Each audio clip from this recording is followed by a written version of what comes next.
একজন delivery girl একটা ইট তুলে কোটি টাকার গাড়ির কাঁচ ভেঙে দিল, কিন্তু সে জানতো না যে এই কাজ তার পুরো জীবন পাল্টে দেবে। কোনো দ্বিধা না করে সে কাঁচ ভেঙে অচেতন বিজনেসম্যানকে বাইরে বের করলো। ঠিক গাড়ি থেকে দূরে যেতেই হঠাৎ গাড়িতে বিস্ফোরণ ঘটলো। ভিড় সাহায্য করলো, কিন্তু মেয়ে পড়ে গিয়ে আঘাত পেল। তবুও কাস্টমারের কল আসতেই সে ব্যথাকে উপেক্ষা করে সঙ্গে সঙ্গে নিজের স্কুটি নিয়ে ডেলিভারি করতে বেরিয়ে গেল।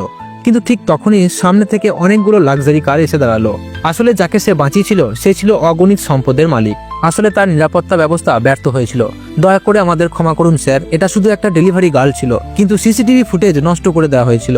যখন ব্যবসায়ী সিসিটিভি ফুটেজ দেখলো তখন দুর্ঘটনার মুহূর্ত মনে পড়লো। অচেতনতায় সে মেয়েটির হাতে একটা বিশেষ দাগ আর গলায় একটা জেড লকেট দেখেছিল।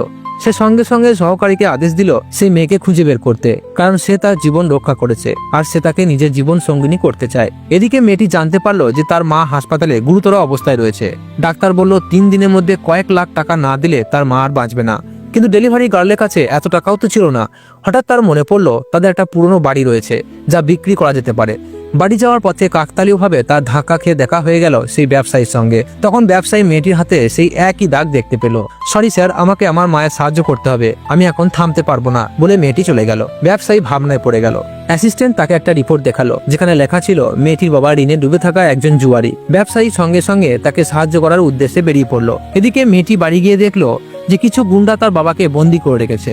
গুন্ডারা হুমকি দিল টাকা না দিলে তারা তাকে মেরে ফেলবে। মেয়েটি বাধ্য হয়ে ঋণ শোধ করার জন্য কিছু সময় চাইলো এবং বলল যে সে তার বাড়ি বিক্রি করে টাকা দিয়ে দেবে। কিন্তু যখন সে বাবার কাছে বাড়ির কাগজপত্র চাইলো তখন জানা গেল তার বাবা ইতিমধ্যেই বাড়িটা নিজের দ্বিতীয় স্ত্রীর নামে লিখে দিয়েছে। এ বাড়ি আর তোমার নয়, আমি এটা আমার দ্বিতীয় স্ত্রীকে দিয়ে দিয়েছি। কিন্তু বাবা, তুমি তো আমার মাকে কথা দিয়েছিলে যে এটা আমাদের হবে। রাগে তার বাবা মেয়েকেই দোষারোপ করলো এবং তাকে চড় মারলো। চিৎকার করে বলল, তুই একটা অশুভ মেয়ে, আগে নিজের মাকেই ধ্বংস করেছিস, এখন আবার আমার ঘর উজাড় করতে চাইছিস। তারপর সে মেয়েকে মারার জন্য চেয়ার তুলে ধরলো। ঠিক তখনই হঠাৎ বিজনেসম্যান সেখানে এসে হাজির হলো এবং মাঝখানে দাঁড়িয়ে মেয়েটিকে বাঁচিয়ে ফেললো।